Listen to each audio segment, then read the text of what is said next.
We're back on this Sunday morning. My colleague John North and I talking with one expert about redistricting that is ongoing right now, and it impacts who you vote for and also where your kids go to school. So where do we get that? Well, we look at the census population. This is 2020 and the change from 2010 to 2020. And you see, this is another map that shows the real growth areas in the state of Tennessee.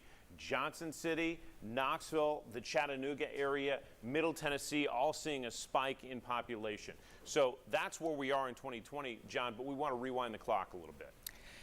Katie, one of the things that strikes me is, so it's September the 12th as we're talking to you Sunday morning, and we don't have a whole lot of time to get this done and presumably get it done correctly. I mean, we're talking just a matter of months, really. There's various circumstances that are causing this kind of compressed schedule, but share with the audience and with us, if you will, as kind of your thoughts about this. A lot of work has to get done, and this is a foundation of our democracy. That's right. So normally the census data would have been out this previous spring and would have already been analyzed. But due to the pandemic, that process has been significantly slowed. So as I mentioned before the break, we actually won't even have the tables for from the census until next week. Those are the normal tables that are more publicly accessible. And so this process is significantly delayed. Now, the local levels have until January actually to announce their maps. So that's a little bit of time, but really they're probably going to need to wrap most of that up by December. And then the state has until April, specifically April 7th this year, 2022.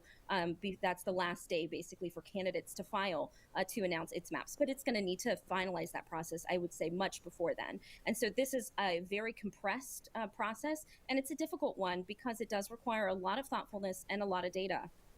So at the local level here in Knox County, if you have a pen, circle this date, September 16th, 2021 at 5 o'clock, because that is the next meeting with the redistricting group in this county to talk about how these particular districts will be shaped. We're talking about county commissioners who are all on that group, as well as Chris Davis, the election commissioner, and representative from the school board as well. So that conversation is happening in the open on September 16th in the small assembly room in the city county building. But John, you had some questions even before we went on about how this process has worked in the past.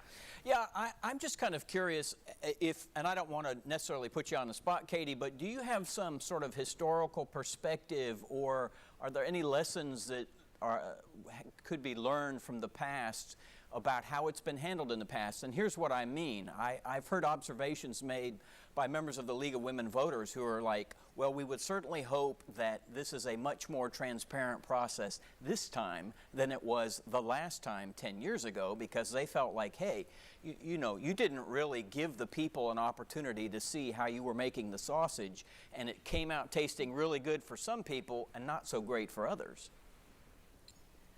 Right. And I think that you may find that that is the critique regardless of what happens. However, there have been states that have approached this differently than the state of Tennessee. The state of Tennessee basically doesn't have any public comment requirement. It does have an open public records requirement. So it is responsible for announcing public meetings and providing notes and records of those meetings. And I think that we're going to see a much more open process of discussion given, especially, and I'll talk about in a minute, how the House is approaching it, the State House is approaching it this year. But other states, for example, actually have independent commissions where they have, the state legislature appoints an independent commission to provide maps that are either advisory or actually the maps that are then voted upon. Sometimes states hire outside consultants, particularly those with data analytics skills, in order to provide a series of maps as potential options. And so there are different ways of doing this. But I am hopeful that the state of Tennessee is really signaling with the movement in the House committee that it's interested in public commentary around redistricting and this issue. We want to talk about the state in just a second, but let's stick with the county because that's the map we have at our disposal at the moment. And again, I want people to focus on these amoeba-like districts and how there are different shapes to each district, each one hopefully representing about 50,000 people in the county of almost 480,000. There are 2 at-large commissioners, but again, we're looking at these districts. John, you had a question just about the shape of the district there. Right. So a lot of these, and the folks at home can see this themselves, a lot of these make sense as you look at them. It's like, oh yeah, okay, all right.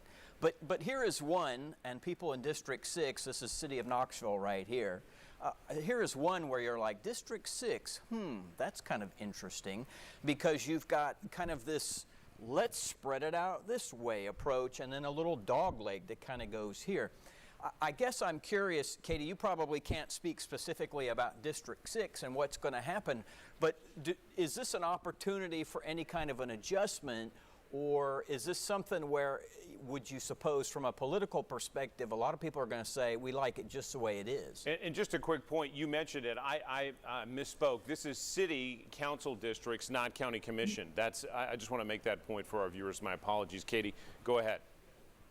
Great, thank you so much. So sometimes when we see these amoeba-like shapes, it can lead us to believe that gerrymandering has taken place. And so the term gerrymandering is basically when you draw political districts in such a way as to limit their competitiveness. But this can also be the result of other considerations. So the state comptroller's office provides guidance to the local level about that districts should be compact, they should be contiguous, there should be some respect for natural political subdivisions, respect for communities of interest, and protection of incumbents. And so part of what you might see in a map is actually some historical sort of path dependency of, in some ways, future drawers trying to be respectful of the ways that those communities have shaken out over time. And so certainly I think that there's always an opportunity to make these divisions more compact and a little bit easier on the eyes, if you will, but there should also be some thoughtfulness that goes into